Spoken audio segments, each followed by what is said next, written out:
intervention. Tout de suite, notre invité.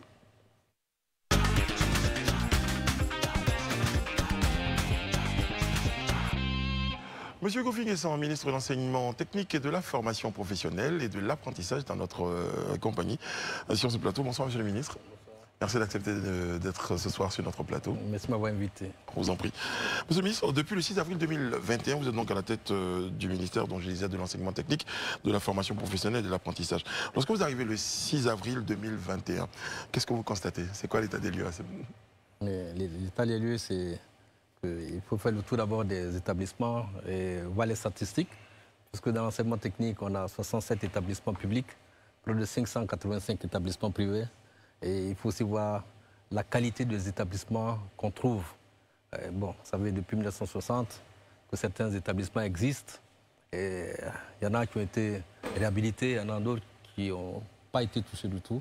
Et donc, lorsqu'on arrive là, surtout qu'on vient de Yamoussoukro, où on a eu l'appui du gouvernement pour réhabiliter l'établissement, bon, on est un peu déçu parce que la vétusté de certains établissements, l'exemple type, c'est le lycée technique de Cocody, qui était dans un état de délabrement relativement avancé. L'exemple type, c'est le CETI de Makori, vous savez, les écoles. Ben, alors, du coup, il faut avoir un programme, il faut aller rechercher les moyens, il faut commencer par réhabiliter, surtout remettre les élèves et les parents d'élèves en confiance, remettre les enseignants en confiance, remettre aussi tous les acteurs du système en confiance. Je crois que j'insiste sur le mot confiance parce que dans le dispositif, on a près de 5% seulement des jeunes qui sont dans la formation professionnelle. Et donc, comment on renverse la tendance? Il faut créer la confiance. Donc, notre ambition, c'est vraiment de créer la confiance en proposant à nos partenaires et au gouvernement notre vision, et qui est la vision aussi du gouvernement. Rassurez-vous, on aura l'occasion de parler de cette vision. Monsieur le ministre, je vais commencer un peu par un peu de polémique, et puis après, je pense qu'il y a tellement de bonnes choses qu'on pourra en parler. Dans votre état des lieux, vous n'avez pas parlé de l'apprentissage. Donc la question que je me pose, et pourtant l'apprentissage est l'un des secteurs les plus pourvus en Côte d'Ivoire. Il fait partie de la dénomination du ministère d'ailleurs. En plus, donc là, vous avez mademoiselle Colette qui est apprentie dans un salon de coiffure, Salifou dans un atelier de mécanique.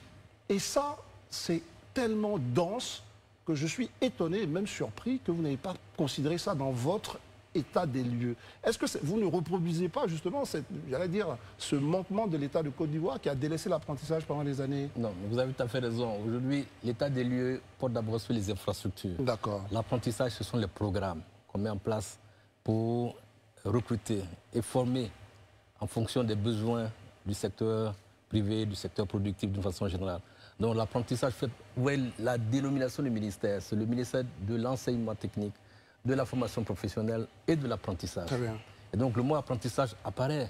Et donc, mais moi je vous explique la vision. D'accord. La vision, c'est repenser et revaloriser. J'insiste sur les deux mots, repenser et revaloriser l'enseignement technique, la formation professionnelle, afin de donner à la Côte d'Ivoire et aux jeunes la chance d'étudier dans de bonnes conditions et d'avoir l'émergence. Puisque nous parlons d'état des lieux. Mais maintenant, l'apprentissage, c'est quoi? Alors, notre vision repose sur deux axes principaux. Le premier, c'est la création de l'Académie des talents. C'est-à-dire, quand je vous dis Académie des talents, c'est tout un programme. Ouais. Le deuxième axe, c'est l'école de la deuxième chance. On va en parler. Et dans l'école de la deuxième chance, il y a justement l'apprentissage que je pourrais développer tout à l'heure. On aura l'occasion d'en parler, je vous rassure. Madame vous avez parlé de révalorisation, monsieur le ministre. On sait que dans le but de pouvoir fournir une main-d'œuvre abondante et qualifiée, le gouvernement a décidé de réguler l'enseignement technique et la formation professionnelle. Où en est votre ministère sur cette nouvelle loi concernant l'enseignement technique et professionnel? Et ensuite, quels sont les enjeux majeurs de cette loi? Non, je n'ai pas bien compris les enjeux majeurs de cette nouvelle loi sur l'enseignement technique et professionnel. Les enjeux majeurs. Ah non, les enjeux majeurs. Je crois que quand on parle d'enjeux majeurs, qu'est-ce que nous sommes en train de rechercher? C'est former les jeunes dans de bonnes conditions, avoir les compétences pour certains métiers qui existent. Le constat est simple. Les entreprises ont besoin de recruter. Les entreprises n'ont pas le profil qu'il faut. C'est ça. Nous avons les jeunes Certains sont diplômés sans emploi. Que faisons-nous? Et donc, il faut qu'on mette en place des programmes adaptés aux besoins des entreprises et avoir le dispositif dans lequel on va former tous ces jeunes. Parce que la formation technique et la formation professionnelle est différente un peu de la formation générale. Parce que vous êtes ici sur des plateaux techniques. Vous avez besoin d'avoir des machines. Vous avez besoin de former les gens à la technique. Vous avez besoin donc d'outils que l'enseignement général n'a pas. Très bien. Monsieur le ministre, on va revenir, hein, moi je pense au premier point. Vous parliez tout à l'heure de l'état des lieux qui concerne les infrastructures. Le lycée technique, vous l'avez dit, n'est plus ce fleuron à la limite qui rivalisait même d'ailleurs avec notre lycée classique. Il va le redevenir bientôt. Il va le redevenir bientôt. Bon, vous êtes en train d'avoir une partie de la réponse. Vous parliez du CETI. Aujourd'hui, qu'est-ce qu'on constate concernant ces établissements? Ils ont été laissés pour compte. Ils sont combien aujourd'hui? Et combien vous espérez aujourd'hui rénover, reprendre en main? Toujours concernant cet état. Et de quels moyens financiers avez-vous besoin pour pouvoir arriver à ce... Oui. Avant même de parler de moyens financiers, l'idée c'est d'abord, quand on a fait l'état des lieux, quels sont nos points forts, quels sont les atouts, quels sont les éléments disponibles, quels sont les appuis que nous allons pouvoir avoir au niveau du gouvernement, au niveau des partenaires techniques et financiers, au niveau même des parents d'élèves qui doivent contribuer. Donc tout à l'heure on parlait du lycée technique. Aujourd'hui, le lycée technique, avec l'appui du gouvernement, est en rénovation. Vraiment, dans quelques mois, vous n'allez peut-être pas reconnaître ce lycée technique. Parce que notre ambition, c'est de créer, de faire du lycée technique un lycée phare, hein, qui permette d'avoir une formation de bonne qualité qui attire et qui inspire confiance. C'est pour ça que nous avons mis beaucoup l'accent sur ce lycée technique. C'est ça. Et deuxièmement, il y a le lycée technique Cocody, il y a aussi le lycée technique de Yopougon. Non, de Yopougon d'abord. On a 3 lycées techniques. Ouais. Cocody, Yopougon et Boaké. Boaké aussi va être refait entièrement. Parce que c'est dans ces lycées techniques qu'on va voir ce que j'appelle les jeunes talents qui vont penser l'innovation technique et l'innovation technologique pour nous. C'est vrai que je disais, contrairement aux autres lycées, vous n'avez pas de... C'est pas que des beaux bâtiments, on ne va pas refaire que les bâtiments, mais il faut avoir aussi... Le matériel. Le matériel, c'est le plateau technique qui est important, le plateau à l'intérieur de ces lycées techniques. Sur le lycée technique, c'est justement parce que vous arrivez, parce que vous êtes auréolé de gestion au niveau de l'NCA, de l'INPHB, de Amsoukro. L'un des problèmes, justement, c'est que le lycée technique de Boaké a été rénové il n'y a pas bien longtemps. Ça veut dire que si vous le mettez justement au cœur de ce que vous allez faire, ça veut dire qu'il va falloir changer notre méthode de gestion. On en parlait tout à l'heure au niveau des états généraux. Et justement, qu'est-ce que vous allez mettre en place quand vous allez repenser pour que tous les plateaux techniques s'inscrivent dans un plan quand même assez cohérent pour qu'on ne soit pas au bout de 2 ans en train de tout refaire? Oui, vous avez tout à fait raison. Vous savez, faire la formation professionnelle, la formation technique, c'est relativement différent parce que vous avez besoin d'équipements et d'équipements nouveaux en permanence. Vous avez besoin d'avoir des machines, des outils. Et ces machines sont utilisées de façon régulièrement et ça tombe en panne. Même les ordinateurs, quand ça tombe, utilisé par les apprentis. Il faut avoir peut-être un modèle économique pour chaque lycée. Ouais. Faire en sorte qu'il y ait au niveau des utilisateurs, au niveau des gestionnaires, au niveau même de ceux qui profitent aussi de notre formation, notamment le secteur productif, que ces personnes ou ces entreprises interviennent dans notre façon de gérer nos lycées. Je crois que la façon de gérer va relativement changer parce qu'on ne pourra pas, je crois que l'État ne pourra pas toujours mettre beaucoup d'argent, je dis bien beaucoup d'argent, parce que vous voyez le lycée technique de Cocody, c'est beaucoup d'argent qu'on va mettre pour d'abord refaire les infrastructures, les bâtiments, pour remettre les machines à l'intérieur, pour les adapter à nos conditions et surtout renouveler en permanence pour que les élèves puissent avoir ces formations en permanence de qualité. Et donc, c'est le mode de gestion qui va peut-être changer pour que tous ceux qui sont les utilisateurs de nos produits puissent aussi contribuer à la gestion de ces lycées et de ces infrastructures. Monsieur le ministre, depuis le début, vous nous parlez donc d'enseignement technique, de formation professionnelle. Dans vos prérogatives, il y a aussi l'apprentissage, comme le soulignait André. Moi, je ne suis pas très satisfaite de la réponse, donc j'aimerais savoir quels sont... Est-ce que vous avez un arbre de priorité, par exemple, dans vos actions? Parce qu'on a un peu l'impression que vous êtes vraiment concentré sur tout ce qui est formation professionnelle, enseignement technique, rénovation des bâtisses concernant ces sujets. Mais l'apprentissage, bon, oui, vous nous avez parlé de ces programmes, mais vous n'avez pas l'air tout aussi... on ne sent pas encore ce truc. Oui. Quelles sont vos priorités? Est-ce que c'est pas classé par Est-ce qu'il y a des priorités qui sont basées, par exemple, sur des statistiques? Ou comment est-ce que vous avez défini ces actions? L'apprentissage fait partie de nos priorités. Parce que l'apprentissage, quand je parle de l'école de la deuxième chance, c'est aussi l'apprentissage. Prenez tous ces jeunes qui sont diplômés sans emploi, tous ces jeunes qui sont déscolarisés, tous ces jeunes qui malheureusement n'ont pas été à l'école. comment on les insère en activité s'ils n'ont pas appris quelque chose. Donc l'apprentissage fait partie de nos priorités. Aujourd'hui, on a tout un programme qui repose sur 10 établissements et on est en train de recruter. Là. On va former près de 6 000 jeunes apprentis dans différents secteurs d'activité, hein, que ce soit la coiffure, la construction métallique, que ce soit le carrelage, la maçonnerie. On est dans ce système aujourd'hui. Comment former les jeunes de sorte qu'ils puissent avoir la compétence nécessaire et aller sur le marché. Donc l'apprentissage fait partie de nos priorités parce que ces jeunes qui sont en apprentissage aujourd'hui sont relativement nombreux et aujourd'hui ils constituent une force relative. Donc l'apprentissage fait partie, c'est une partie de l'école de la deuxième chance. Je vais vous donner un exemple simple d'apprentissage ou de formation de l'école de la deuxième chance. Aujourd'hui nous sommes avec les sociétés de la grande distribution. Je ne vais pas citer le nom pour ne pas faire de publicité. Alors nous avons recruté des jeunes. Et en accord avec ces grandes distributions, on a monté un programme et nous avons recruté des formateurs, dont des experts aussi de ces grandes distributions, qui les préparent aujourd'hui à certains métiers, la boucherie, exactement. Et donc, c'est une sorte d'apprentissage. Mais comment ça se fait? 25% de cours théoriques, 75% en entreprise, de pratique. Je crois que c'est ce qu'il faut. 25% de cours théoriques, 75% dans les structures qui vont peut-être les utiliser. Est-ce qu'on a déjà des résultats, des cas de on a 150 qui constituent la première cohorte et que nous sommes en train de tester. On va encore recruter près de 300 dans quelques semaines et puis ça va continuer. On va créer aussi, dans le cadre d'un garage école, garage école. Nous allons monter avec une structure Il n'en existe pas déjà un garage école qui a été... Non, ça n'existe pas encore. Mais dans ce type de garage école, nous allons recruter des jeunes. Nous allons leur donner la formation nécessaire dans le domaine de la mécanique générale, dans le domaine de la peinture auto, dans plein de petites choses. Monsieur le ministre, restons justement dans cette école de la deuxième chance. Je disais qu'il y avait de bonnes choses, il n'y a pas que les critiques. Mais justement, c'est une très très belle idée. Et justement, qu'est-ce qu'on va faire avec... je reviens toujours à Pierre, qui lui est justement un propriétaire de garage et qui a chez lui 2 jeunes de 12 ans. Et qu'est-ce que lui... Justement, comment on va l'insérer dans cette école de la deuxième chance? Parce qu'il donne déjà de la chance. C'est ça que je voulais comprendre un peu. Monsieur le ministre, avec la permission d'André, ce qu'on va faire, c'est que vu qu'on est en train on devait parler de l'école de la deuxième chance avec les détails, on est en train d'en parler sans le détail.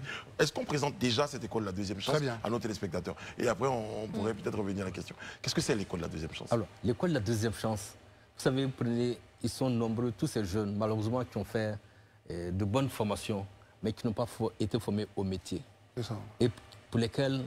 et qui n'ont pas eu la chance d'avoir un métier, un poste dans une entreprise ou qui ne peuvent même pas s'installer pour leur propre compte parce qu'ils n'ont pas de savoir-faire, ils n'ont pas ce métier. Donc nous, on crée une école. L'école qu'on crée, c'est qu'on a des métiers qui ne sont pas pourvus. Donc on va mettre un programme en place avec le secteur privé, avec les entreprises qui vont nous dire on a besoin d'avoir tel profil. Et on monte le programme avec ces entreprises, sachant que à partir de cette formation, les entreprises vont les utiliser. Et donc, le programme, il est là. On a les enseignants, les formateurs, qu'ils soient des formateurs permanents ou les formateurs provenant des entreprises. Donc, on forme ces jeunes au métier. Donc, qu'est-ce que ça veut dire?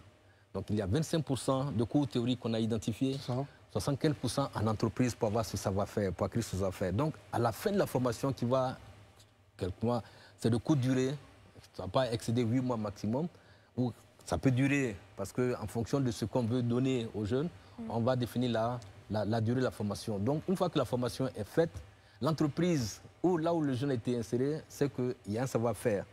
Cette personne maintenant peut trouver travail ou s'installer à son propre compte. Ça, c'est l'école de la deuxième chance. Donc, il permet aujourd'hui à des jeunes qui sont diplômés, sans emploi, de revenir à l'école pour être formés à l'emploi. Et ces garagistes, ces propriétaires de menuiserie, qui emploient tous ces jeunes-là, quelle est leur place justement dans ce dispositif? Vous avez raison. Souvent, je prends le domaine de la mécanique générale.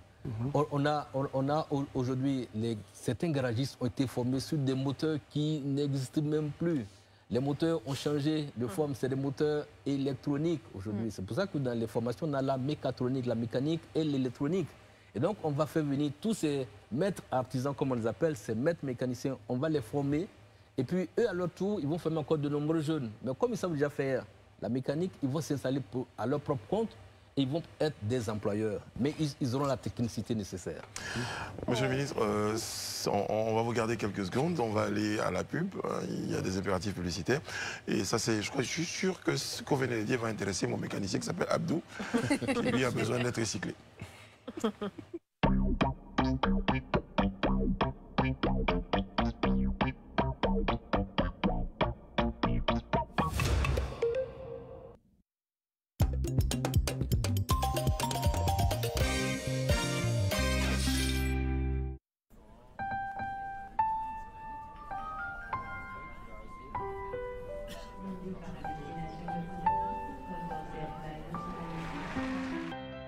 Si nous desservons aujourd'hui 23 destinations, c'est grâce à nos clients qui nous ont donné des ailes.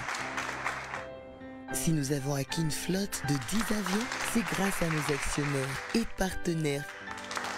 Si nous arrivons à offrir une belle expérience à nos voyageurs, c'est grâce à nos coéquipiers et tous les acteurs de la chaîne. C'est aussi grâce à tout ce petit monde que nous poursuivons ce voyage vers l'excellence. Mille merci pour ces 10 belles années. Air Côte d'Ivoire, notre plus beau voyage, c'est vous.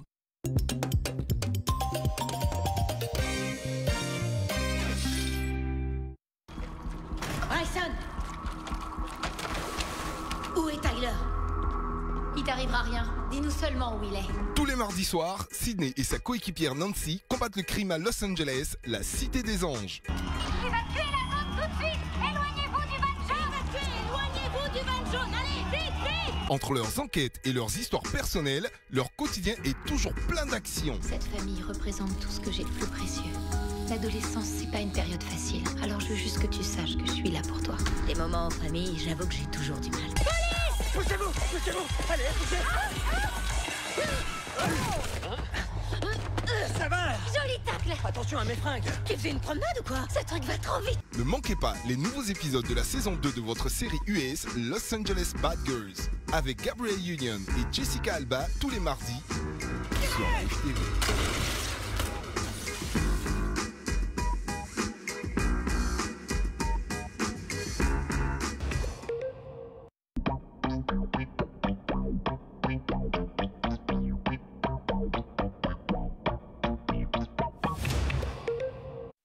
Nous sommes de retour sur le plateau du Live Talk et notre invité ce soir pour cette deuxième partie, Monsieur Kofi Nguessan, ministre de l'enseignement technique et de la formation professionnelle et de l'apprentissage. À propos de l'école de la deuxième chance, qui est un projet très intéressant, là c'est une question. Oui, parce que vous aviez parlé justement de tout ce volet formation et tout ça, mais c'est vrai qu'un des problèmes, c'est la difficulté à s'insérer dans le secteur de l'emploi, tout simplement. Une fois qu'on a été formé et tout, est-ce que vous avez des politiques de facilitation ou d'accompagnement de ces personnes qui ont été formées pour qu'ils puissent justement avoir un emploi? Justement, il y a deux façons. Vous savez, quand vous formez des jeunes à partir d'un programme qui a été défini en accord avec des entreprises qui sont dans le besoin, ces entreprises sont pas obligées, mais proposent des recrutements. Mais la deuxième voie, c'est que si le jeune est bien formé, il peut s'installer à son propre compte. Si on prend le domaine de l'agriculture, par exemple, on a une expérience de l'école de la deuxième chance, ce sont les champs-écoles.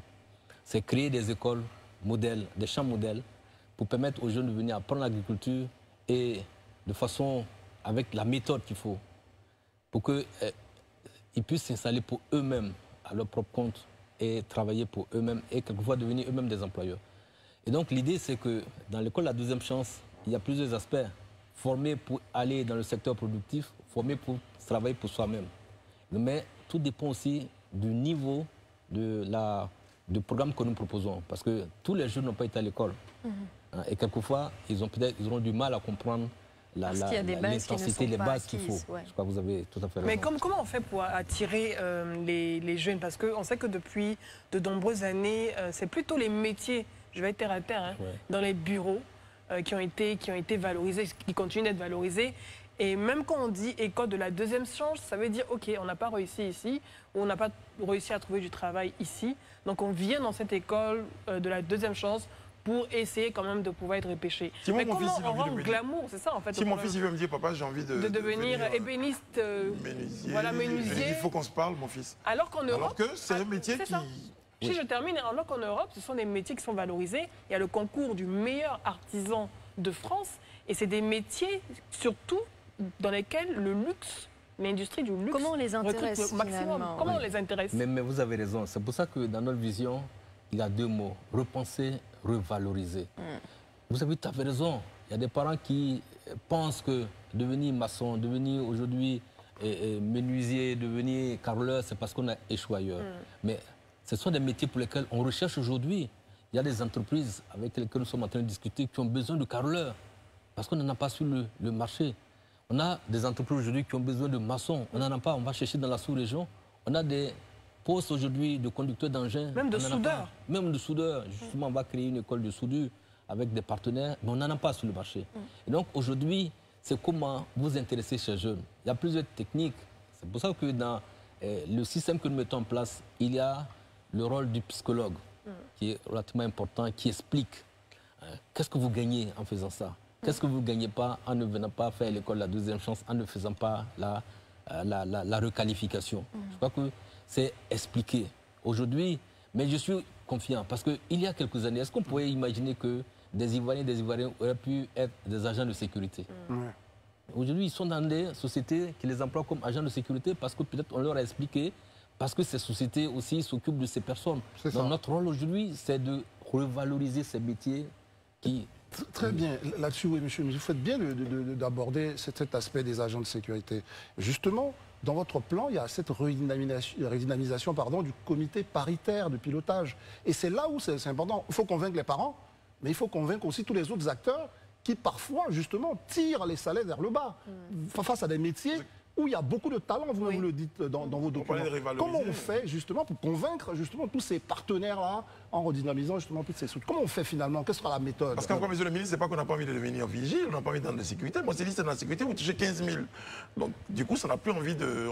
C'est plus vraiment parce que ça nous intéresse. Oui, mais je pense que lorsqu'il y a... Vous avez un bon profil et vous avez une technicité, vous avez une compétence, les personnes que vous employez reconnaissent ou reconnaîtront. Et puis, il y a la loi, il y a quand même des dispositions. Oui, quand même, l'État prend des dispositions pour qu'il y ait un minimum qu'on puisse payer aux personnes qui ont un certain niveau de qualification. Donc ça, c'est des dispositions qui existent. Mais notre rôle aujourd'hui, c'est d'assurer la formation de qualité dans de bonnes conditions pour qu'il y ait la confiance dans les individus eux-mêmes. Et puis, il faut aussi que les employeurs qui contribuent aussi à la formation puissent se dire, maintenant sur le marché, on a tel profil. Mais même s'il n'y a pas ça au niveau des entreprises, ce que nous envisageons de créer, c'est aussi une plateforme de compétences. Vous êtes un certain nombre de plombiers, de menuisiers, vous êtes sur une plateforme, quelqu'un a besoin d'un plombier, Dieu seul sait la valeur de ces personnes lorsqu'on a une tuyau qui est cassée à la maison. Comment vous faites pour trouver ces gens? On va aller sur une plateforme et puis on va demander, le plombier il est bon, il va coûter tant. On a un plombier professionnel qui... On va coûter tant. Donc vraiment cette plateforme va permettre à ceux qui ont ces compétences de s'inscrire, aux entreprises aussi de s'inscrire sur la plateforme pour dire j'ai besoin de ceci, j'ai besoin de cela. Quand vous allez mettre tout ça en synergie, probablement ceux qui ont la compétence vont pouvoir trouver le travail dans les entreprises qui sont aussi en train de demander des choses. Oui, mais monsieur le ministre, moi je voulais savoir, c'est vrai qu'on parle beaucoup de la jeunesse parce que ce sont les plus concernés généralement par tout ce qui est formation et tout ça, mais les femmes, parce que c'est vrai qu'on est à une époque quand même où les femmes aujourd'hui ont envie d'entrer dans des milieux professionnels. On sait que certaines n'ont pas toujours le niveau et quand on parle d'apprentissage, il y a pas mal de métiers de femmes, on parle de la coiffure et tout ça. Quelle est déjà la place de la femme dans ce programme? Ce n'est pas que des métiers de femmes. Oui, non. Vous savez, on fait une bonne place aujourd'hui. C'est vrai que vous avez tout à fait raison. Lorsque vous regardez les statistiques au niveau de l'enseignement technique et professionnel, la population féminine est beaucoup plus dans le secteur tertiaire. Elle n'est pas dans le secteur industriel où il y a à peu près 20% seulement. Mais l'idée, c'est de valoriser ces secteurs et d'expliquer aux jeunes filles quelle pourrait être leur place si elles viennent dans ce... Mais est-ce que déjà, dans les formations que vous mettez en place, vous recevez des femmes? Est-ce qu'il y en a assez?